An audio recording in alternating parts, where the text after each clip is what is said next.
Nessa série de caminho, a gente vai lidar com algumas coisas que nós precisamos nos posicionar se quisermos avançar na jornada que Deus tem para nós. Todos nós temos uma escolha: ou paramos pelo meio do caminho, ou ficamos reféns das situações à nossa volta, ou nos vemos diante das pressões sem força para avançar. Eu estou falando aí também, ó glória. Vocês estão me ouvindo? Eu estou me ouvindo. Ou a gente avança e a gente rompe com algumas coisas que tentam nos limitar. Então, nessa noite, eu quero trazer uma palavra nessa direção, e o tema da palavra que eu quero falar hoje é lidando com a dúvida. Lidando com a dúvida. Todos nós aqui já tivemos algum tempo onde nós estivemos com dúvidas. E eu quero ler um texto da palavra que fala isso em Lucas 7. Eu não sei, Ronaldo, se tiver um outro fundo, porque tem um fundo escrito caminho, mas eu estava aqui na semana passada olhando esse fundo azul assim, ele atrapalha um pouco a gente a ficar olhando para ele o tempo todo. Mas se tiver uma coisa mais fácil para os olhos, é melhor para nós.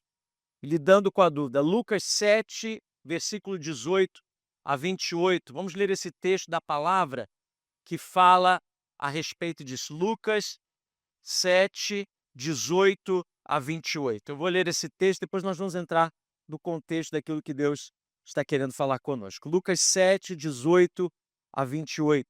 Diz assim a palavra do Senhor: Os discípulos de João contaram-lhe todas essas coisas. Chamando 2 deles, enviou-os ao Senhor para perguntarem: És tu aquele que haveria de vir, ou devemos esperar algum outro? E dirigindo-se a Jesus, aqueles homens disseram: João Batista nos enviou para te perguntarmos: És tu aquele que haveria de vir, ou devemos esperar algum outro? E naquele momento, Jesus curou muitos que tinham males, doenças graves e espíritos malignos, e concedeu visão a muitos que eram cegos.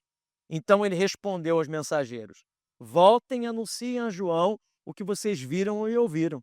Os cegos veem, os aleijados andam, os leprosos são purificados, os surdos ouvem, os mortos são ressuscitados e as boas novas são pregadas aos pobres.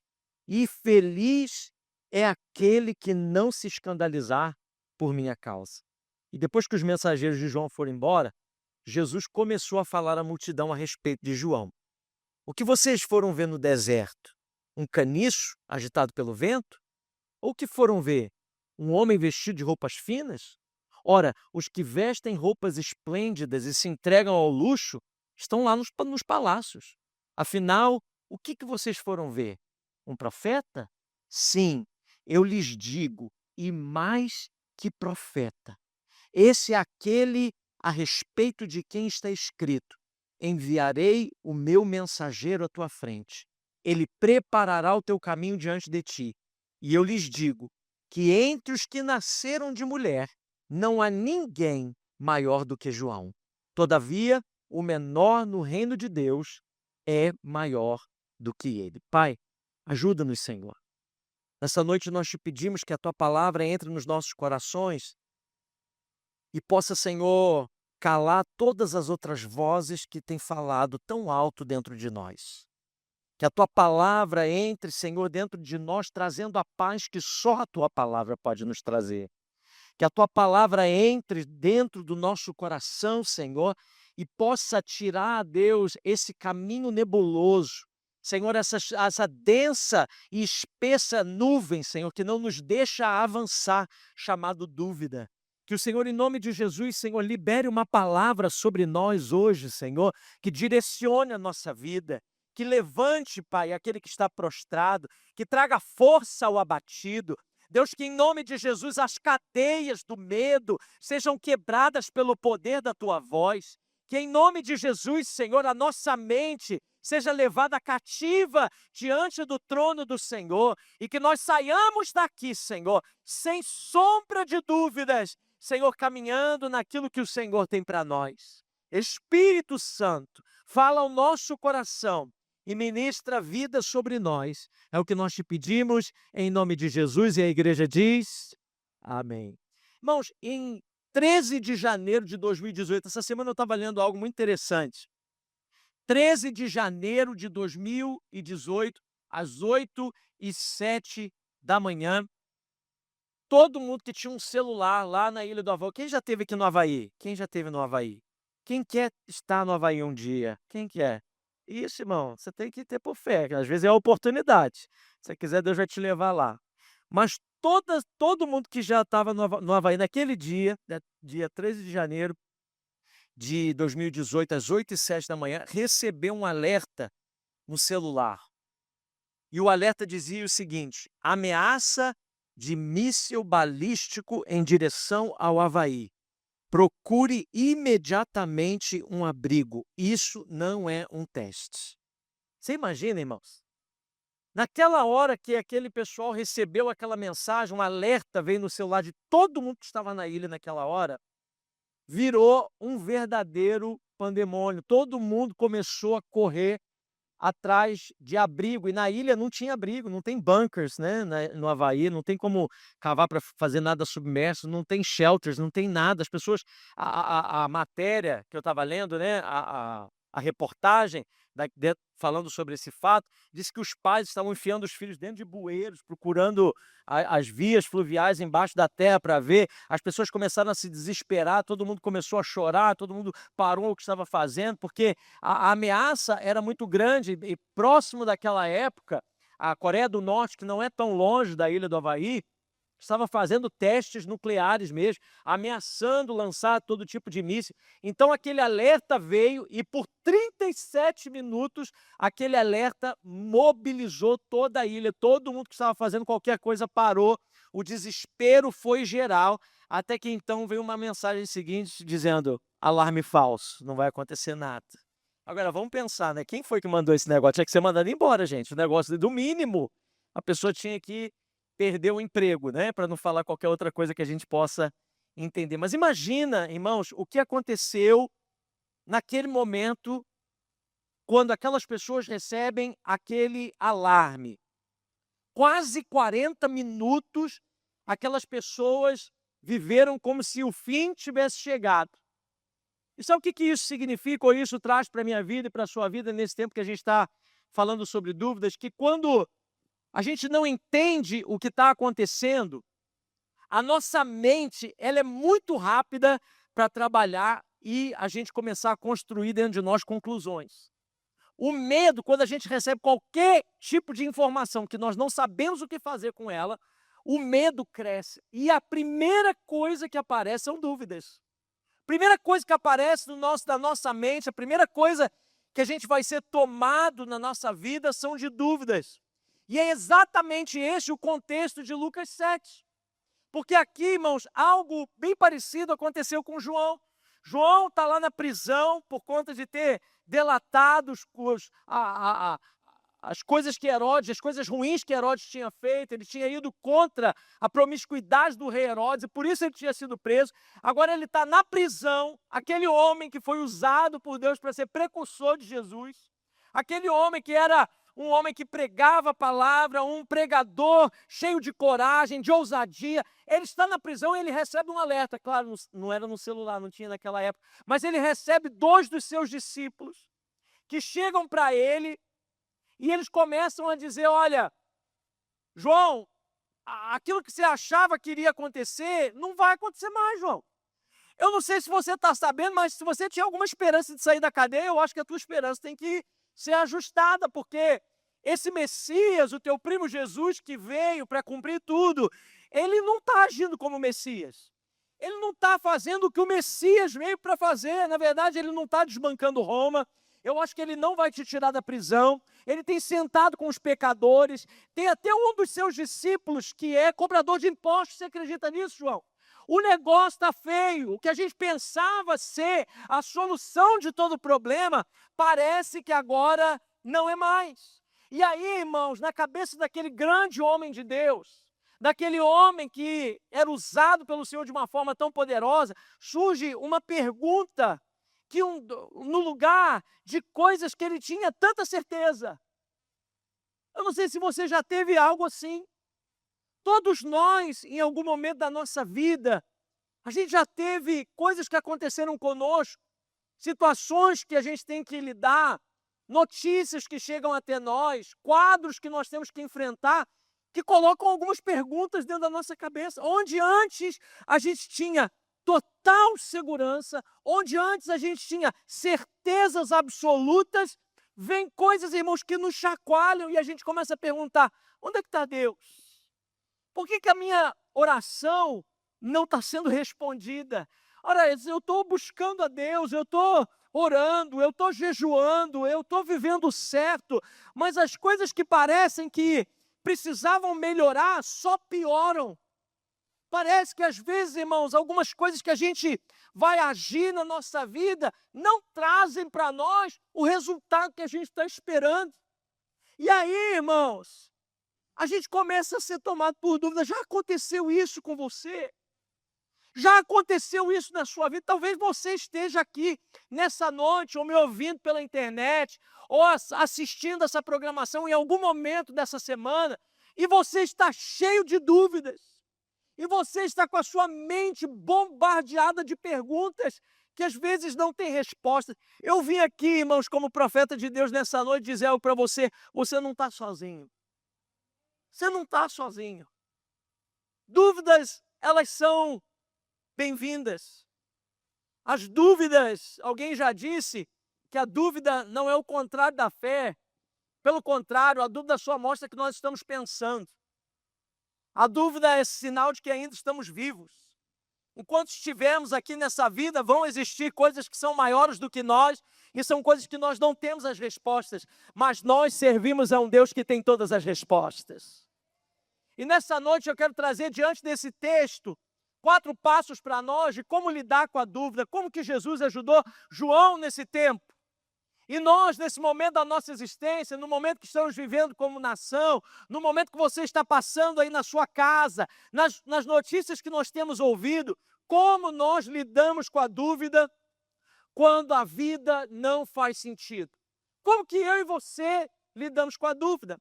A primeira coisa que eu quero que você entenda nesse texto é que a dúvida alcança até os mais fortes.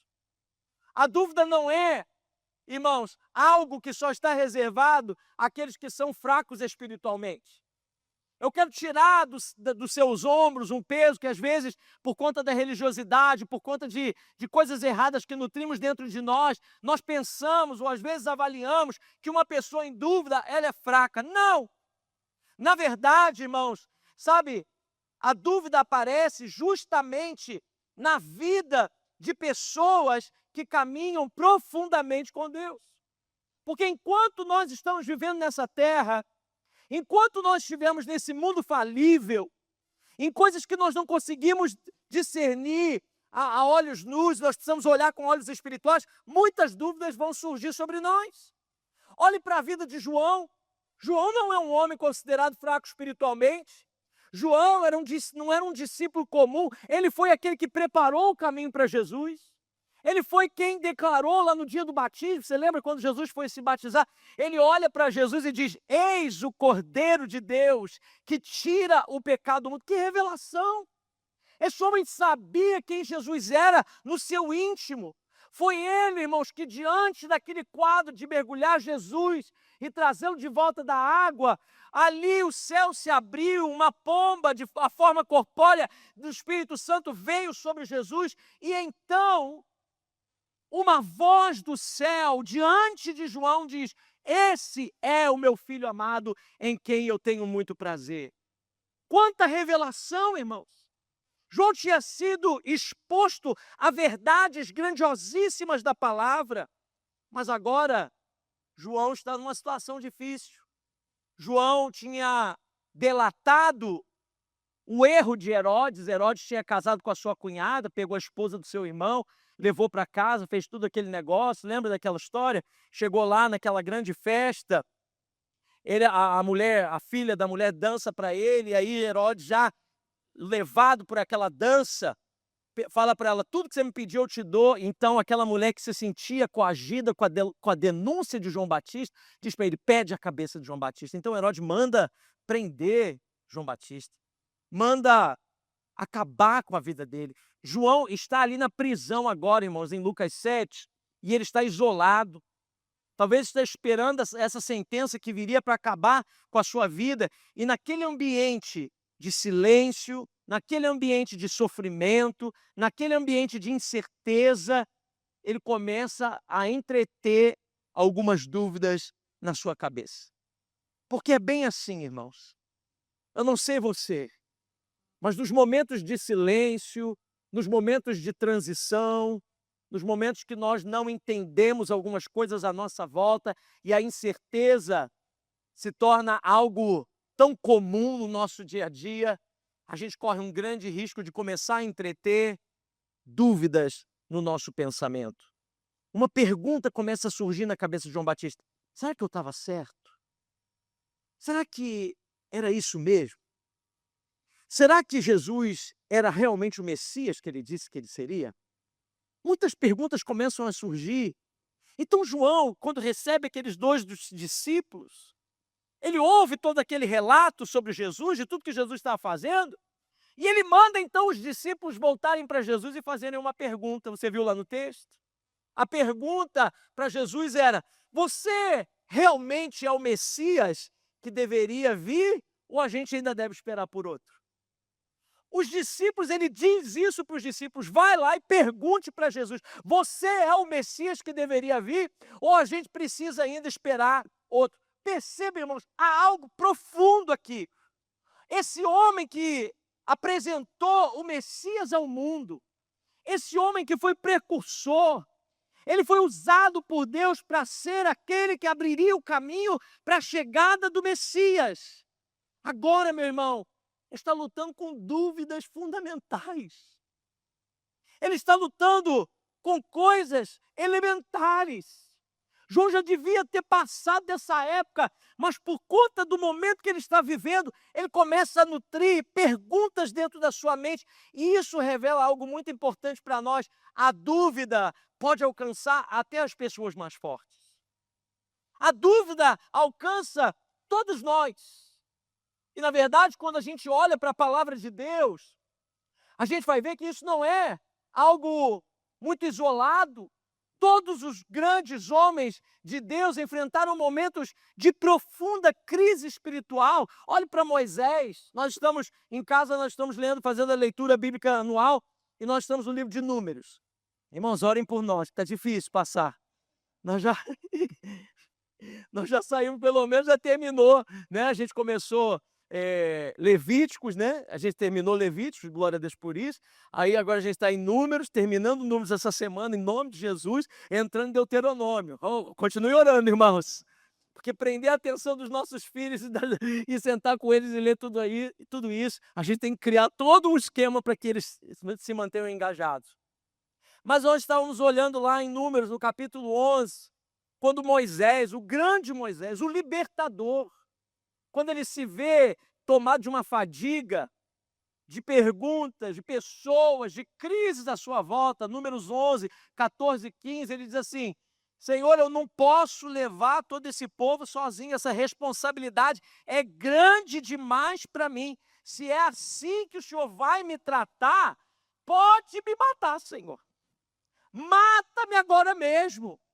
Se te agradas de mim, não me deixes ver a minha própria ruína. Olha a crise que Moisés está chegando. Você imagina, irmãos, um líder como Moisés dizendo: Senhor, me leva, me mata, eu não quero mais viver.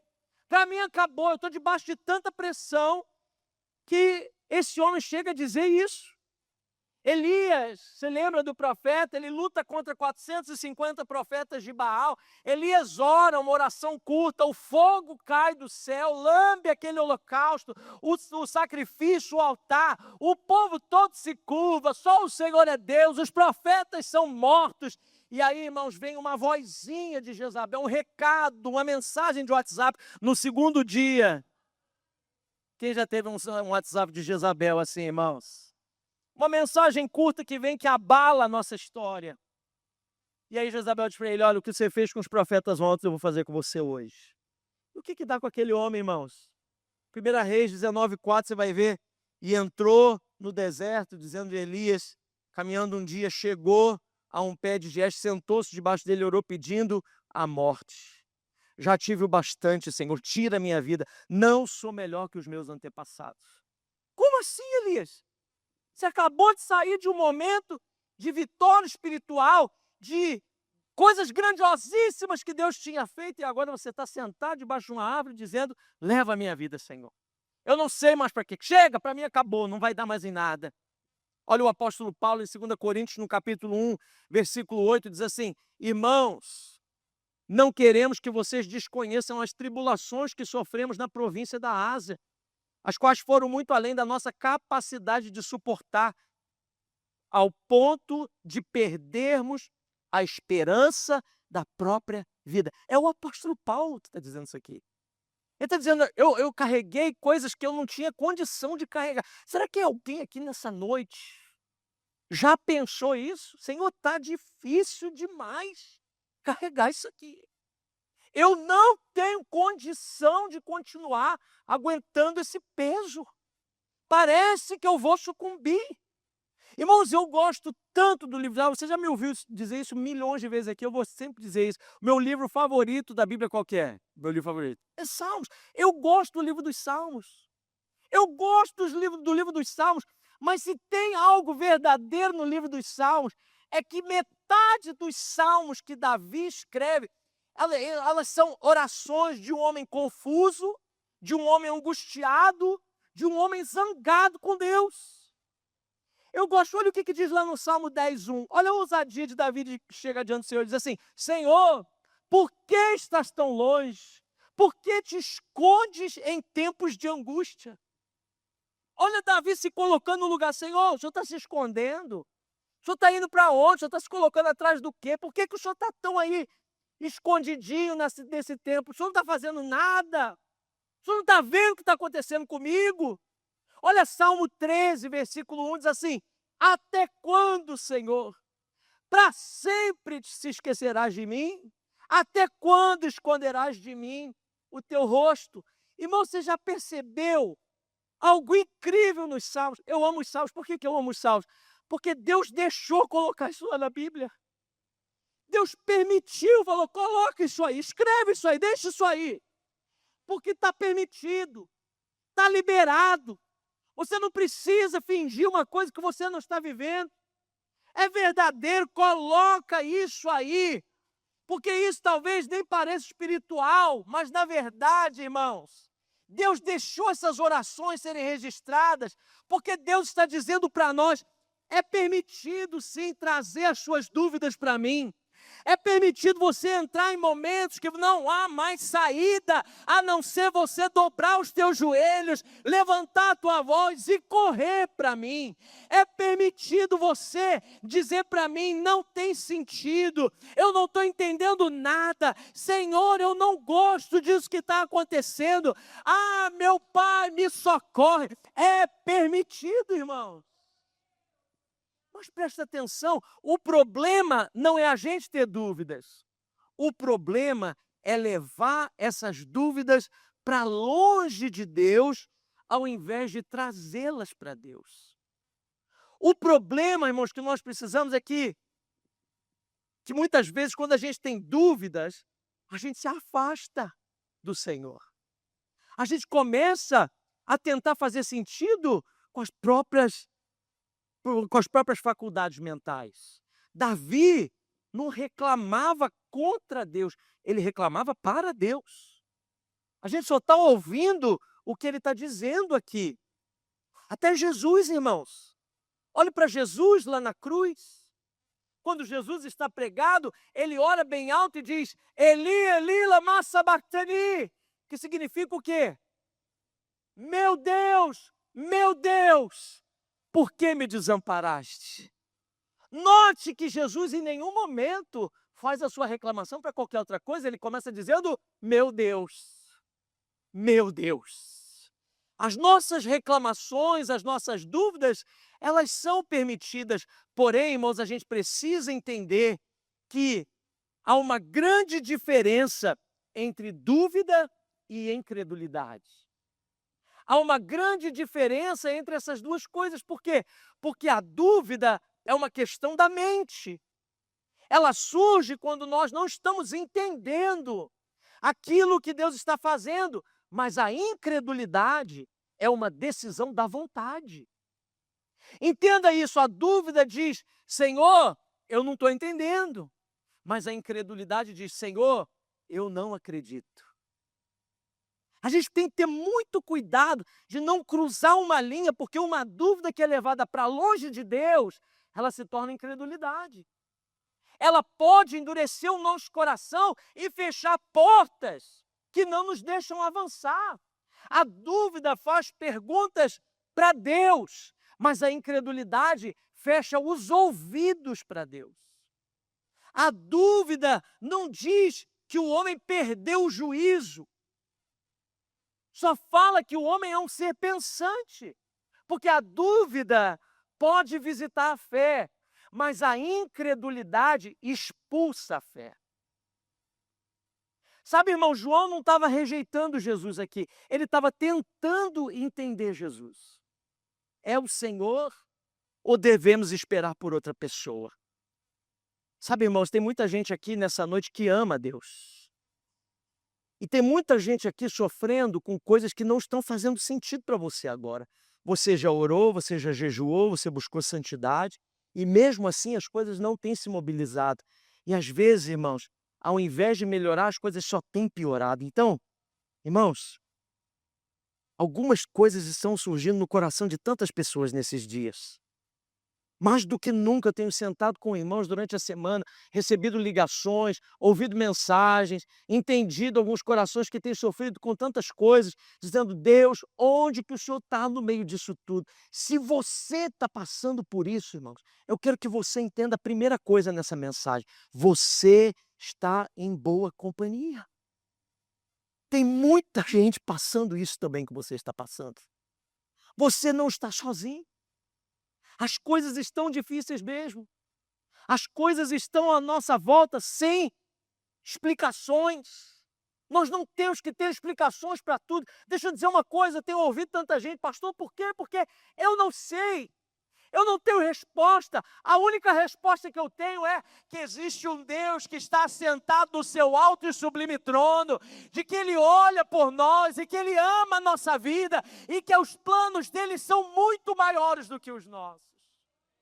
Essa é a única certeza que eu tenho. E é exatamente nesse lugar que Jesus começa a trabalhar no coração de João. Porque a segunda coisa para a gente entender como que a gente vai lidar com as nossas dúvidas é que a dúvida não muda o que Deus pensa a nosso respeito. Se primeiro eu entendo que a dúvida não é só algo que afeta os fortes, a segunda coisa que eu preciso entender é que a dúvida não muda o que Deus pensa a respeito de mim. Existe uma coisa extraordinária que eu quero passar bem rapidamente nesse ponto, mas é um detalhe tão rico que eu acho que vai abençoar muitas pessoas aqui nessa noite. Quando João manda esse recado para Jesus perguntando quem ele era, se ele era mesmo que disse que era, e se eles deveriam procurar outro ou esperar por outra pessoa, pensa no peso dessa pergunta para Jesus. Imagina qual deveria ter sido a reação de Jesus com essa pergunta. Você já parou para pensar?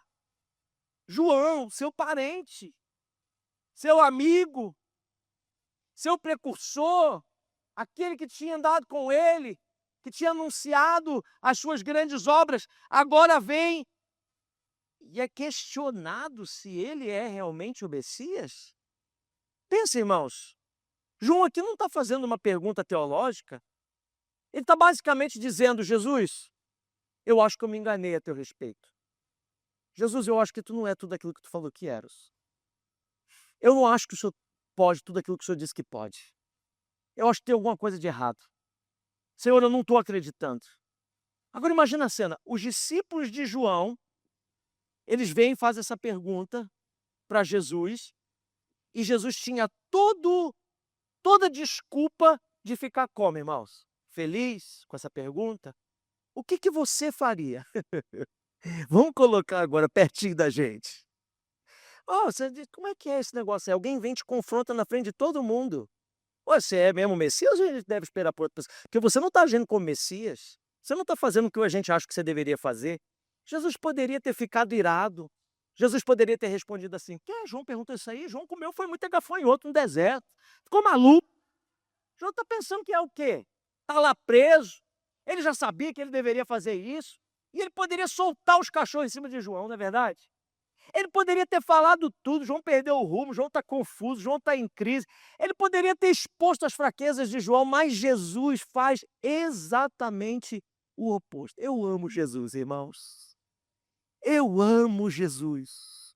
Primeiro ele responde, ignorando a pergunta e fazendo o que ele foi chamado para fazer. Mas depois que os discípulos vão embora, Jesus começa a falar para essa multidão sobre Jesus. E tem algo aqui muito extraordinário nesse texto. Porque João falou mal de Jesus no privado, mas Jesus elogiou João no público. João falou mal de Jesus para os discípulos, quando ninguém viu. Mas João talvez nunca tenha ouvido o que Jesus disse a respeito deles, porque os discípulos já foram embora. Esse foi o relato que João nunca recebeu. João morreu sem ouvir isso que eu e você ouvimos de Jesus a respeito de João. Mas Jesus, mesmo sabendo que João nunca ia ouvir isso, ele não deixou de elogiá-lo. Ele pergunta para a multidão: o que vocês foram ver no deserto? Um caniço agitado pelo vento? Em outras palavras, ele está dizendo para a multidão: vocês acham que João era esse homem instável, um homem fraco, um homem qualquer? Não, aí Jesus termina dizendo: entre os nascidos de mulher não há ninguém maior do que João. João está na prisão, ele não ouviu essas palavras. Isso aqui, irmãos, revela algo profundo sobre o coração de Deus. Quando a gente está lutando, quando a gente está passando momentos difíceis da nossa vida, quando a gente está questionando, tem coisas dentro de nós que estão sendo questionadas. Tem coisas que às vezes a gente até fala de Deus, com as nossas bocas falíveis, com o nosso coração incrédulo, com a nossa mente limitada, a gente fala a respeito de Deus, quando a gente está lutando e às vezes a gente pensa que Deus está decepcionado conosco, que o Senhor nos abandonou, a gente pensa que Deus está frustrado, a gente pensa, que Deus está olhando para nós do céu e dizendo, olha lá, depois de tudo que eu fiz por ele, está ele aí duvidando de novo. Mas Jesus não reagiu assim com João, Jesus não reage assim comigo, ele não reage assim com você. Quando ele viu a luta de João, ele entendeu o momento que João estava dizendo, e assim ele honrou João diante das pessoas. Enquanto João estava na prisão, pensando, eu fracassei, acabou, não tem jeito, Jesus estava diante da multidão dizendo, não existe homem maior do que João em toda a história. Isso revela, irmãos, algo muito poderoso da natureza de Deus, mas isso me faz pensar também, irmãos, algo sobre a natureza humana. Por que as pessoas gostam de fazer o contrário? Por que, irmãos, quando alguém mostra uma fraqueza, quando alguém passa por um momento difícil, quando alguém está lutando sobre uma coisa que às vezes a gente não está entendendo, a primeira coisa é o nosso julgamento, as pessoas comentam, as pessoas compartilham coisas, as pessoas falam daquilo que elas não sabem. Por quê? Eu não sei, talvez para se sentir superior àquelas situações, eu não tenho ideia, irmãos. Hoje as redes sociais estão aí para isso, para destruir reputação, para apontar falhas, para espalhar crítica, mas o reino de Deus precisa funcionar diferente. Jesus não expôs João, Jesus protegeu João no momento de debilidade. É isso que Gálatas fala para nós em Gálatas 5,15. Diz assim, a nova tradução da linguagem de hoje diz, mas se vocês agem como animais selvagens, ferindo e prejudicando uns aos outros, então cuidado para não acabarem se matando. A Bíblia diz, Deus detesta que a gente se levante para ser juiz. Nós não sabemos o que as outras pessoas estão passando.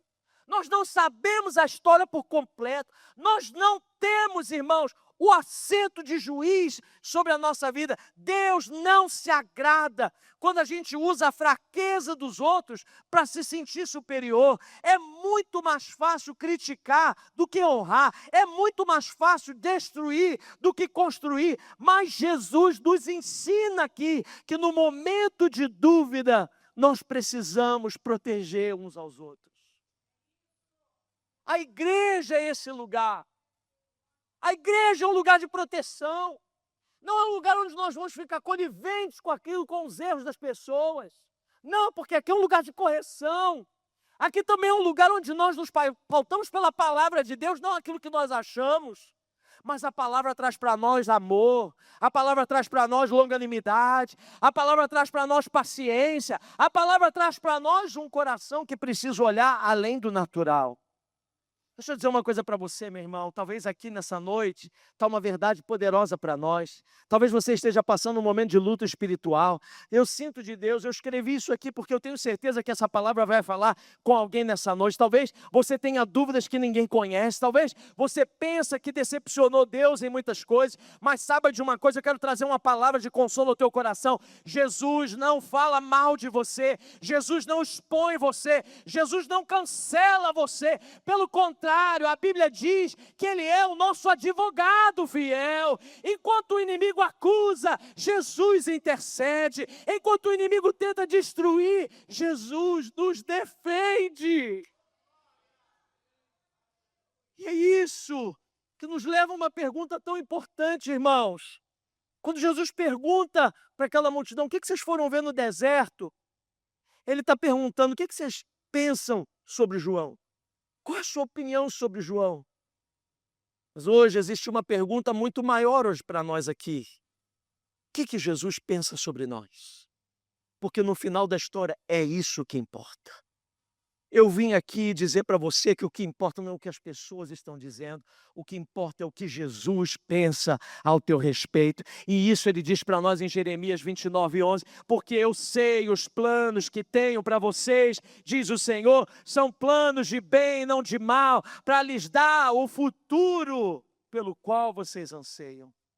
Efésios 2:9, diz assim, 2:10, perdão, diz, pois nós somos obra-prima de Deus, criado em Cristo Jesus, a fim de realizar as boas obras que Ele de antemão planejou para nós. Obra-prima, a palavra usada aqui é uma obra de arte. O Senhor é esse pintor, é esse artesão que faz algo com detalhes. Você, meu irmão, deixa eu dizer uma coisa para você. Deus olha para você e vê valor. Mesmo quando você está cheio de dúvidas no seu coração, lutando aí, meu irmão, mesmo quando você está confuso, mesmo quando você está tentando entender o que Deus está fazendo, o Senhor não deixou de te amar, Ele não deixou de olhar para você e dizer, eu te amo, eu cuido de você, eu sei os planos que eu tenho a teu respeito e eu vou te livrar de todas essas coisas que têm te privado.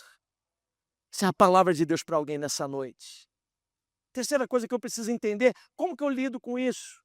Primeiro eu preciso entender que eu não estou sozinho nisso, todos nós passamos por situações, isso não é indicação de forte ou fraco espiritualmente. Segundo, eu preciso entender que o que importa mesmo é o que o Senhor continua pensando ao meu respeito. No meio da dúvida eu posso ser cometido de qualquer outra coisa, eu posso ser colocado como isso, como aquilo, como aquele que fez A ou B, mas o que importa é o que o Senhor pensa ao meu respeito. Isso me leva a pensar na terceira coisa que eu faço quando eu estou lidando com as dúvidas. Que eu vejo nesse texto, quando a dúvida aparecer, reajuste a tua perspectiva de Deus e volte para a sua palavra. É isso que Jesus fez com João aqui. Olha o que está acontecendo. Quando os discípulos de João fazem aquela pergunta difícil para Jesus, Jesus responde de uma maneira muito inusitada. Porque ele responde como? Ele não entra num debate, ele não vai falar nada, ele não repreende João, como nós vimos aqui, ele não fala nada a respeito de João, mas ele simplesmente diz assim no versículo 22, voltem e contem a João o que vocês estão vendo e aquilo que vocês estão ouvindo. Porque se você parar para analisar o texto, quando eles perguntam lá, no versículo 20, né? Dirigiu-se a Jesus os homens e disseram, João nos enviou para te perguntar, és tu aquele que haveria de vir ou devemos esperar para o outro? No versículo 21 é muito interessante porque ele diz assim, ó, naquele momento Jesus curou muitos que tinham mal. Jesus não dá nem resposta. Jesus parte para a ação. Jesus começa a curar pessoas, eles vieram e disseram: "Olha, nós viemos aqui da parte de João, Jesus, para saber se é realmente isso tudo aí, ou a gente está". Aí Jesus falou assim: "Espera aí só um minutinho aqui, vem cá, vamos orar", e começou a orar, e começou a fazer as coisas, e pessoas foram sendo curadas, e aquilo se transformou num culto de avivamento. E aí no versículo 22 ele chama assim e falou assim: "Olha, vocês viram isso tudo aqui? Agora eu não vou nem responder isso aqui, essa pergunta de vocês. Só volta lá para João e diz para ele tudo isso aqui que vocês presenciaram". E aí ele começa a dizer para os homens: os cegos veem, os coxos andam, os leprosos são purificados, os surdos ouvem, os mortos são ressuscitados e o evangelho está sendo anunciado aos pobres. Por que Jesus está falando isso? Por que Jesus dá essa resposta para os discípulos de João? À primeira vista, irmãos, parece que Jesus está listando o que ele acabou de fazer.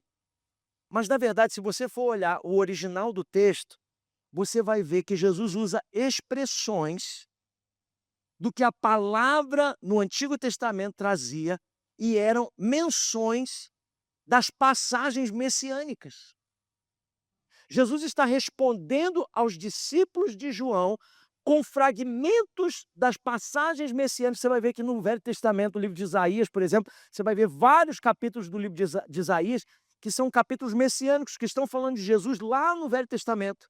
Então Jesus está dizendo aqui, olha, os cegos veem, os coxos andam, os leprosos são purificados. Ele está falando aquilo que está lá em Isaías 35, 5 e 6, olha o que diz lá. Então se abrirão os olhos dos cegos e se destaparão os ouvidos dos surdos. Então os coxos saltarão como servo e a língua do mudo cantará de alegria. Jesus está falando isso, Isaías 35, 5 e 6. Olha Isaías 61, diz assim: o Espírito do soberano Senhor está sobre mim, porque o Senhor ungiu-me para levar as boas notícias aos pobres. Então, usando Isaías 53 para apontar que o Messias seria aquele que traria restauração, de cura, de milagres sobre a vida daquele povo. Ou seja, Jesus está dizendo para aqueles discípulos: vai lá e volta e fala com João. João, volta para a palavra.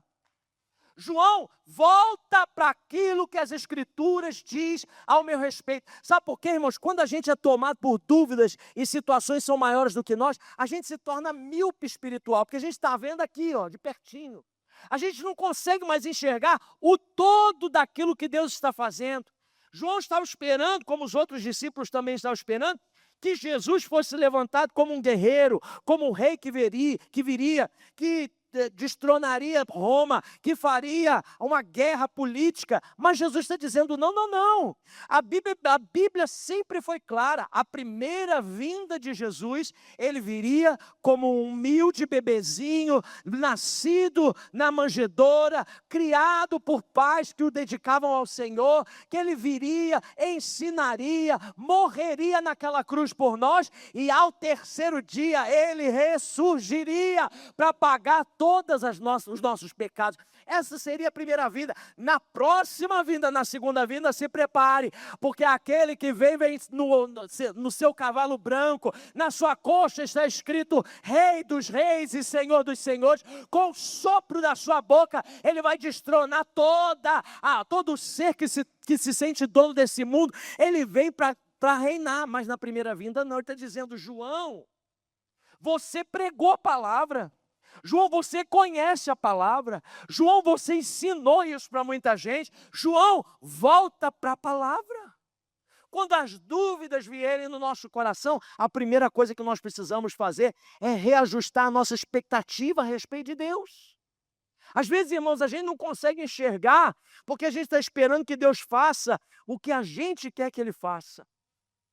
Jesus, ele reposiciona a perspectiva de João, e ele traz João para aquilo que a palavra diria a respeito dele. E aqui, irmãos, está algo muito poderoso para nós nessa noite. João, ele está dizendo para João aqui, Jesus está dizendo para João: João, não interprete o que está acontecendo com você. Não interprete o que está acontecendo comigo e com tudo à nossa volta a partir desse tempo de prisão que você está vivendo. Porque é muito fácil, irmãos, a gente começar a interpretar Deus na ótica dos nossos problemas. A gente começar a interpretar Deus com aquilo que a gente está vendo bem diante dos nossos olhos. A gente começar a questionar tudo, porque a gente só está vendo um problema na nossa frente. E Jesus está dizendo para ele: interprete a sua prisão a partir daquilo que Deus prometeu. Você faz parte desse conjunto. Hoje você está aí nessa prisão, faz parte daquilo que deveria acontecer. Sabe, irmãos, é essa uma das maiores lições que a gente precisa aprender, como que a gente vai lidar com dúvidas. Nós não podemos interpretar Deus à luz das nossas circunstâncias. Nós interpretamos nossas circunstâncias à luz da palavra de Deus. Porque sentimentos mudam, circunstâncias mudam, mas a palavra de Deus permanece como, irmãos? Para sempre. E é quando a gente volta para a palavra que algo começa a mexer dentro de nós. Hoje tem muitas coisas que você pode se refugiar, muitos conselhos desse mundo. Você pode fazer consultas com pessoas que são estudadas no assunto, você pode assistir vídeos na internet, você pode pegar a opinião de tudo mais, mas, irmãos, só tem uma coisa que muda a nossa vida, é a palavra de Deus. A palavra de Deus transforma a nossa vida. O que nós estamos vivendo, eu não sei se você tem percebido, mas lá nos nossos grupos de crescimento nós temos tirado essas últimas semanas para nos debruçar na palavra de Deus. Tem sido bênção, eu notei, irmãos. A gente lê um livro da Bíblia todinho juntos e depois nós falamos sobre aquilo e oramos a respeito daquilo. Sabe por quê? Nós estamos ensinando você a se debruçar na palavra de Deus, a buscar a palavra de Deus. Nesses dias que as coisas têm sido tão mal, se você não se dedicar na palavra de Deus, você não está criando fundamentos sólidos que quando as lutas e as guerras vierem, você não tem onde se segurar. A palavra de Deus é assim. Você lembra lá dos discípulos no caminho de Emaús? Você lembra deles? Eles tinham passado a maior decepção. A perspectiva deles estava arruinada.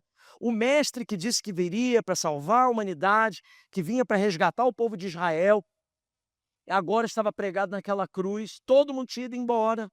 E aqueles dois discípulos então decidem ir embora para casa, voltar para Emaús, e eles estão caminhando e de repente um estrangeiro chega perto deles no caminho. E aquele estrangeiro era o próprio Jesus. O Jesus ressuscitado vai lá em direção àqueles dois que estavam indo embora. Eu amo tanto essa história, porque ela fala a respeito de um Senhor que não desiste de nós, mesmo nos maiores momentos da nossa dúvida. E aqueles dois homens estão conversando, cabisbaixo, falando sobre tudo que tinha acontecido. Então Jesus chega para eles e pergunta: por que vocês estão tão tristes? O que aconteceu? E eles olham para Jesus e dizem: você é o único estrangeiro que estava aqui em Jerusalém nesses dias que não soube o que aconteceu? Você não está ligado nas redes sociais, você não viu o jornal, ninguém falou com você. Olha o que está acontecendo à sua volta. Então Jesus diz para eles: o quê? O que está acontecendo? E ali eles começam a falar de Jesus e eles fazem um péssimo trabalho. Eles estão falando de Jesus para Jesus, mas eles estão fazendo um péssimo trabalho. Então o Senhor olha para eles com muito carinho e diz para eles: honestos, estados de coração, vocês não creem em tudo aquilo que a palavra dizia a respeito do Messias? E daquele ponto em diante, irmãos, o Senhor abre a Bíblia e ele começa a mostrar desde o Velho Testamento até o momento que eles estavam vindo. Desde o início de tudo, que até ali só tinha o Velho Testamento, né? Desde o começo de toda a lei, ele vai mostrando tudo que a palavra tinha dito a respeito do Messias. Você imagina? Passar uma aula com Jesus, o Senhor está falando com eles na beira do caminho, ao ponto que quando eles chegam próximo da entrada da cidade, Jesus faz menção que vai passar, que vai embora. Eles dizem: não, não, não, já é tarde, não pode caminhar sozinho assim de noite, fica conosco. Insistiram com Jesus, Jesus entra naquela casa, celebra com eles então aquela refeição, e quando ele levanta então o pão para dar graças a Deus, aqueles discípulos, os seus olhos são abertos, e Jesus então desaparece de frente deles, e há um versículo que me chama muita atenção, que está lá, em Lucas no capítulo 24, versículo 32, que diz assim: quando Jesus sai da frente deles, eles dizem um para o outro, perguntaram-se um ao outro: não estava queimando o nosso coração enquanto ele nos falava no caminho e nos expunha as Escrituras? Você quer um coração queimando por Jesus? Se debruce nas Escrituras. Se você quer o teu coração queimando pelo Senhor, você precisa abrir espaço na tua agenda, no teu dia, na tua vida, para se dedicar à palavra do Senhor, porque é a palavra que nos levanta, é a palavra que nos corrige, é a palavra que nos dá força, é a palavra que nos ajeita. Não há nada, meu irmão. Não tem pensamento humano, não tem vídeo na internet, não tem consulta com quem seja, não tem nada que mude a nossa vida se não for a palavra do Senhor. Jesus está dizendo para João, João, volta para a palavra. Hoje eu sinto a parte de Deus, o Senhor chamando muitos de volta para a palavra. Volte a me buscar na palavra, volte a ter fome pela palavra, volte a comer a palavra de manhã, durante o dia, na hora do almoço, depois à noite quando chega, desligue as outras vozes e volte para a minha palavra, diz o Senhor. Porque é isso, irmãos, a gente está vivendo um tempo em que está todo mundo olhando para baixo. Está todo mundo olhando para baixo o tempo inteiro. Você para num sinal de trânsito, você olha assim no sinal, você olha para o lado, está todo mundo olhando para baixo, olhando. A gente só vive olhando para baixo. A gente só vive olhando para agora. Os nossos olhos não estão mais em coisas que nos trazem esperança. Nós estamos o tempo inteiro sendo bombardeados de todo tipo de informação que rouba de nós alegria, que rouba de nós fé, que rouba de nós posicionamento santo. Mas Jesus disse algo muito diferente sobre os últimos dias, lá em Lucas 21:38, ele diz assim: ora, quando essas coisas começarem a acontecer e a gente começar a ver tudo isso à nossa volta, olha o que o Senhor disse para nós: quando tudo isso começar a acontecer, olhai para cima. Olhe para cima. Meu irmão, não tem como teu coração ser cheio de esperança se você não estiver olhando para cima. Se você não olhar para o céu, se você não levantar a sua cabeça, porque a Bíblia diz que a nossa redenção está próxima. Enquanto o mundo está olhando para baixo, o povo de Deus deve olhar para cima. E é na palavra que a gente olha para cima. É na palavra que a gente vai ter solução para o nosso casamento. É na palavra que nós vamos ter solução para como criar os nossos filhos. É na palavra, meu irmão. Tente ler a palavra dentro de casa. Você vai ver a luta que se estabelece dentro do seu lar. Tenta começar a fazer uma leitura bíblica para ver se tudo não vai tentar roubar você daquele momento com Deus. Tenta começar a colocar um projeto no seu coração. Não espera até o ano virar, o mês virar, ou a semana começar. Começa amanhã, fazendo assim: olha, eu vou começar a ler a Bíblia. Eu vou começar agora a tirar um tempo, eu vou tirar 1 hora do meu dia. Seja o que for, custe o que custar, eu vou ler a palavra. Coloca isso e você vai ver como que as coisas acontecem para te tirar desse tempo. Sabe por quê? Porque o diabo sabe que quando você começa a se debruçar na palavra, coisas extraordinárias começam a acontecer na sua vida. Eu quero declarar no nome de Jesus, meu irmão, que nessa igreja aqui, nós seremos conhecidos como o povo da palavra. Nós seremos o povo conhecido como o povo que ama a palavra, o povo que segue a palavra, o povo que preza pela palavra, o povo que ama e prega a palavra de Deus. E por último, eu quero terminar, me ajudem aqui, por favor. A última coisa que eu quero trazer para você nessa noite. Como que você lida com a sua dúvida? Primeiro, entenda que você não está sozinho. Segundo, tudo bem, você pode ter suas dúvidas, seus questionamentos, mas traga-os diante do Senhor. Busque o Senhor, veja o que Ele está falando a seu respeito. Terceira coisa, você não pode ter uma visão tão pequena de Deus. Você faz parte de um grande quebra-cabeça. Você ainda não vê tudo por completo. Você não tem toda a verdade com você. Às vezes a gente está querendo que Deus resolva só a nossa situação, mas no meio disso tudo tem muitas outras coisas que Deus está fazendo. A gente está olhando tão de próximo que a gente não consegue enxergar a grande perspectiva de Deus. O grande quebra-cabeça que Ele está montando. A história que Ele está escrevendo a respeito da nossa casa, da nossa família. Olhe para mim, continue olhando para mim aqui, irmãos. E às vezes nessa perspectiva de Deus, a gente corre e a gente não se debruça na palavra. Se acabou o amor pela palavra, paixão pela palavra, fome e sede pela palavra, tem alguma coisa de errado em você. Seria assim, não é? Se você amanhã levanta sem fome nenhuma. Ai, pastor, eu até queria, né? Para ver se perco um pezinho, né? Por um tempo vai bem, mas de repente você começa a olhar, a tua força vai indo embora. A tua saúde vai indo embora.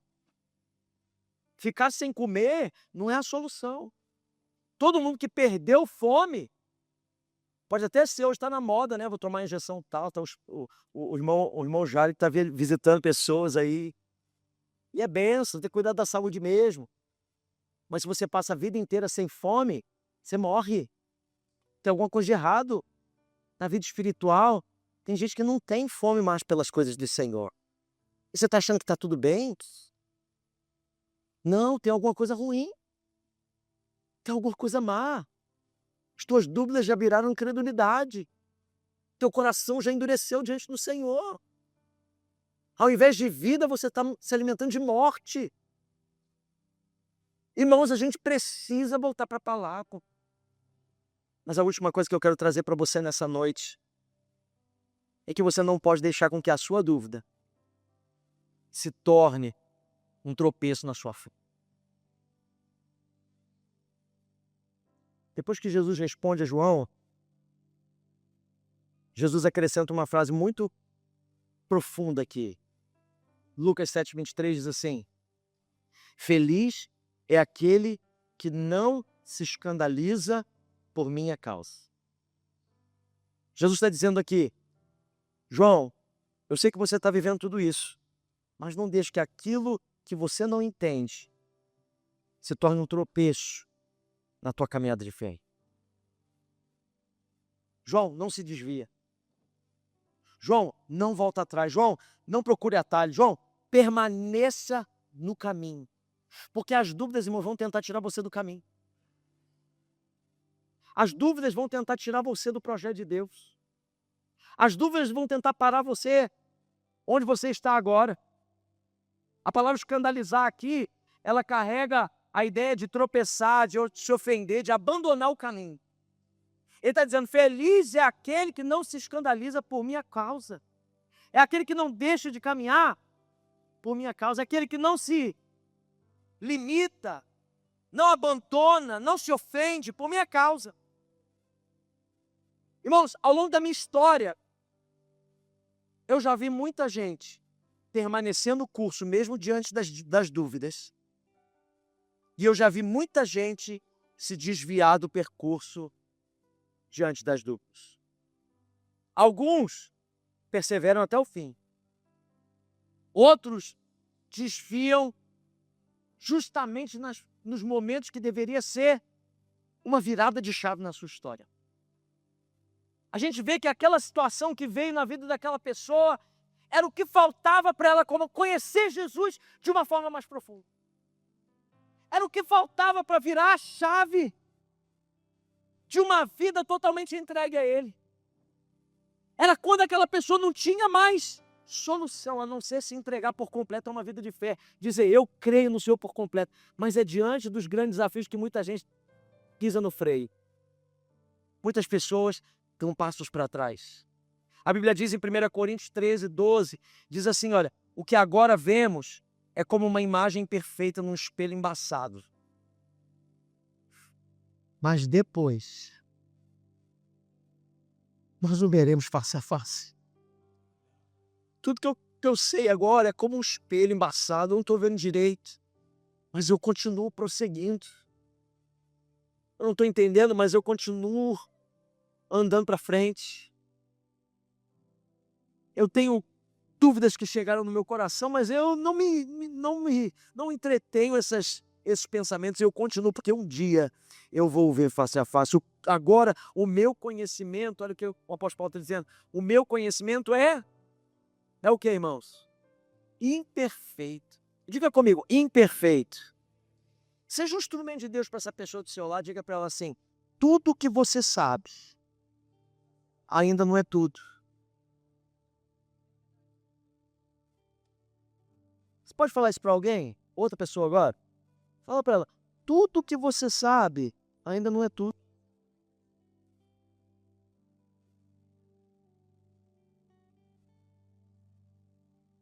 Ainda não é tudo. O nosso conhecimento ainda é imperfeito. Mas depois vai chegar aquele dia que nós conheceremos perfeitamente. Irmãos, isso é uma coisa muito séria para nós. Porque Jesus está chamando aquelas pessoas e dizendo assim, olha, ele termina aquela fala de João dizendo que nós falamos no começo, dos nascidos de mulher. Não tem ninguém como esse homem. Jesus está botando João aqui numa categoria muito alta. João é maior do que Moisés, que Elias, que Daniel, que Ezequiel. Todos os profetas, ele é o último profeta do Velho Testamento. João é o maior. Mas ele está dizendo algo muito poderoso e termina com uma esperança para nós. Ele está dizendo, mas qualquer um no reino de Deus se torna maior do que João. Como? Como? Nós estamos falando de João. Se ele é o maior, e qualquer um no reino de Deus ainda é maior do que ele, como? O menor no reino de Deus é maior ainda do que João. Irmãos, João era amigo do noivo. Nós hoje somos a noiva de Cristo. João não tinha o que eu tenho, o que você tem. Nós temos o Espírito de Jesus vivendo dentro de nós. Nenhum desses do Velho Testamento tinha, nós temos. Se a gente terminar hoje aqui, irmãos, eu quero terminar porque eu sinto de Deus algo muito sério. Nós estamos hoje trabalhando fundamentos aqui. O que eu estou ensinando para você é fundamento. É beabá cristão, é simples demais. Mas fundamentos são muito importantes. Tem gente aqui que nunca deu o primeiro passo. E nessa noite, eu sinto de Deus que tem pessoas aqui que precisam dar esse primeiro passo. Se a gente voltar para aquela ilustração que eu trouxe para você lá no começo, aquele alerta que veio lá no Havaí.